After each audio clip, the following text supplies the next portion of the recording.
Hello students. Example 21 है NCERT chapter 7 integration से। By parts का है ये। इसमें दो अलग अलग फंक्शन है। इसको बाय पार्ट्स रूल के अकॉर्डिंग हम इसको सॉल्व करते हैं। तो सबसे पहले हम इस इंटीग्रेशन का एक नाम लेट कर लेंगे। लेट से इस इंटीग्रेशन का हम नाम लेट कर लेते हैं आई। ठीक है, ये बेस्ट रहेगा। क्यों रहेगा आपको बाद में पता चलेगा, है ना। इस आई का यूज करके ही हमारा ये इंटीग्रेशन निकल पाएगा, otherwise it is not possible. Possible नहीं है कि डायरेक्ट आप विदाउट आई लेट करके इसको सॉल्व कर पाओ। ठीक है, ओके। तो बाय पार्ट्स यूज करते हैं, देखते हैं कि इन दोनों में से फर्स्ट फंक्शन कौन है और सेकंड फंक्शन कौन है। तो रूल हमारे पास हमें पता है, आई लेट रूल होता है। I L A T E. आई मतलब होता है इनवर्स ट्रिग्नोमेट्रिक फंक्शन। क्या इन दोनों में कोई इनवर्स ट्रिग्नोमेट्रिक फंक्शन है? नहीं है। उसके बाद एल, एल चेक करेंगे। एल होता है लॉगरिथमिक फंक्शन। क्या कोई लॉगरिथमिक फंक्शन है इसमें लॉग वाला? नहीं है।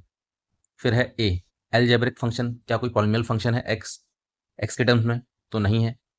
फिर आता है टिग्नोमेट्रिक फंक्शन। बिल्कुल है टिग्नोमेट्रिक फंक्शन, साइन एक्स एक टिग्नोमेट्रिक फंक्शन है। तो ये फर्स्ट फंक्शन हो गया। ठीक है, क्योंकि पहले टी आ रहा है ना। और ई होता है एक्सपोनेंशियल फंक्शन जो कि टी के बाद में आ रहा है। तो ये हो गया हमारा सेकंड फंक्शन। ओके। तो बाय पार्ट्स रूल क्या कहता है कि फर्स्ट फंक्शन को लिखोगे, इंटीग्रेशन करोगे सेकंड फंक्शन का, minus integration d by d x करोगे फर्स्ट फंक्शन का, इंटू इंटीग्रेशन करोगे सेकंड फंक्शन का। और ये डीएक्स भी चलेगा क्योंकि इंटीग्रेशन आता है तो डीएक्स भी चलता है। ये डीएक्स सबके लिए होगा। ठीक है, ओके। अब हम इस्तेमाल करते हैं, क्वेश्चन में मेन आते हैं। आई इक्वल्स टू, तो इस रूल का हम यूज करने वाले हैं। आई मतलब आई इक्वल्स टू, ये फर्स्ट फंक्शन है। फर्स्ट फंक्शन कौन? Sine x. Integration second function जो कि है e the power x. Integration आया तो डीएक्स भी आएगा, minus integration d by d x of first function जो कि है साइन एक्स, इंटू इंटीग्रेशन है सेकंड फंक्शन का जो कि है ई द पावर एक्स और डीएक्स भी आएगा। ठीक है, तो करते हैं इंटीग्रेशन। बहुत ईजी है इंटीग्रेशन करना। तो I is equals to sine x ऐसी रखा, integration of e the power x आपको पता है कि ई द पावर एक्स ही होता है, माइनस ये वाला इंटीग्रेशन ऐसे ही रखा, ये वाला integration d by d x of sine x क्या होता है? कॉस एक्स होता है, into integration of e the power x, e the power x ही होता है। ठीक है, और ये वाला इंटीग्रेशन है इधर, इधर ये इंटीग्रेशन है तो इस इंटीग्रेशन का डीएक्स भी लगा लेंगे हम। ठीक, ओके। अब ये इक्वेशन नंबर हमारे पास 1 हो गई। ठीक है, और 1 बनाने से पहले मैं एक काम करता हूँ। ओके, यहाँ बनाते हैं 1। I is equals to sine x e the power x minus, ये जो रिजल्ट है इंटीग्रेशन से, इंटीग्रेशन के साथ साथ ये पूरा रिजल्ट है, इसको मैंने I1 नाम दे दिया। ठीक है, तो अब इसको इक्वेशन नंबर 1 बना लेते हैं। इक्वेशन नंबर 1, और इसको मैंने I1 कह दिया। तो I1 किसको कहा है?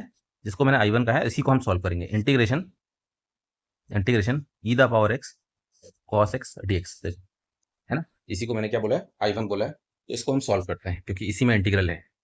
तो इसको सॉल्व करता है। Again first function second function कौन होगा आपको पता है, ट्रिग्नोमेट्रिक फंक्शन पहले आता है, फर्स्ट फंक्शन होगा, एक्सपोनेंशियल बाद में आता है आइलेट रूल के अकॉर्डिंग। तो ये सेकंड फंक्शन, इसमें भी बाय पार्ट्स लगाते हैं हम। देखो बाय पार्ट्स यहाँ से देखना आप लोग। I1 ऐसी रखा, is equal to first function लिखेंगे हम, मतलब cos x को लिखना पड़ेगा, इंटीग्रेशन ऑफ सेकंड फंक्शन है, सेकंड फंक्शन है e the power x dx minus integration d by d x होता है फर्स्ट फंक्शन जो कि है cos x, into integration of second function जो कि है ई द पावर एक्स और dx।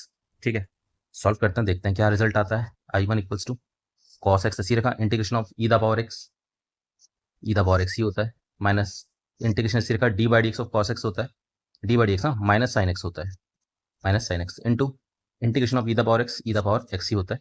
और ये वाला इंटीग्रेशन है तो इस वाले इंटीग्रेशन का डीएक्स आएगा। ठीक है, तो I1 इक्वल्स टू कितना हो जाएगा, देखो ई द पावर एक्स को पहले लिख दे रहा हूँ, कॉस एक्स को बाद में, और ये माइनस और ये माइनस, माइनस माइनस प्लस, और integration e the power x और साइन एक्स डीएक्स चली रहा है। ठीक है, तो ये जो भी वैल्यू आई है, क्योंकि टर्मिनेट तो हो नहीं रहा है रिजल्ट, ये रिजल्ट टर्मिनेट नहीं हो रहा है, तो मैं इसको इक्वेशन नंबर 1 में रखता हूँ। Put this value in equation 1, question 1 में रखते हैं, देखते हैं क्या रिजल्ट आता है। ठीक है, इक्वेशन 1 देखो, मैं जूम इन करके दिखाता हूँ आपको।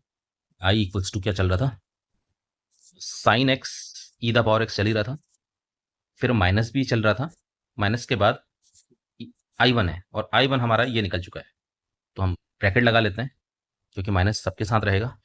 ब्रैकेट के बाद हमने ये कॉपी करना है, e the power x cos x plus integration e the power x sine x dx, और ये ब्रैकेट क्लोज। अब ये माइनस साइन को अंदर मल्टीप्लाई करके ये ब्रैकेट को हटा देंगे हम। तो I equals to e the power x sine x, e the power x को आगे लिख दिया, कोई दिक्कत नहीं है। तो माइनस को अंदर मल्टीप्लाई कर रहे हैं, माइनस और यहाँ प्लस है, minus plus minus e the power x cos x minus plus फिर माइनस, है ना। और इंटीग्रेशन क्या चल रहा है, e the power x sine x d x. ठीक है, यही तो चल रहा है। और इक्वेशन नंबर 1 में ये I1, अब क्या करेंगे, I equals to e the power x sine x minus e the power x cos x, और ये माइनस इसी रखा ये वाला, और ये क्या है, ये ऑटोमेटिकली, अब चेक करो ये पार्ट मेरा आई है, जो स्टार्टिंग में मैंने आई कंसिडर कर रहा था वो करा ही इसलिए था। देखो integration e the power x sine x d x, ये क्या है, integration e the power x sine x d x, तो इसकी वैल्यू माइनस इसी रखा, इसकी वैल्यू मैंने आई लिख दी। तो ये जो माइनस आई है ये लेफ्ट हैंड साइड आई के साथ जाएगा, तो यहाँ ये प्लस आई हो जाएगा। ठीक है, और equals to e the power x sine x minus e the power x cos x, integration over हो गया है हमारा, तो प्लस कांस्टेंट सी भी लिख लेते हैं हम, है ना। और आई कितना हो गया, 2i। तो 2i की वैल्यू कितनी हो गई, देखो 2i की वैल्यू हो गई है ई द पावर एक्स, या फिर हाँ चलो e the power x sine x minus e the power x cos x plus c divided by 2, divided by 2i की वैल्यू, हाँ ये यहाँ से आई को, ये 2 को हटा देना, तो ये आई की वैल्यू हो जाएगी, 2 नीचे चले जाएगा।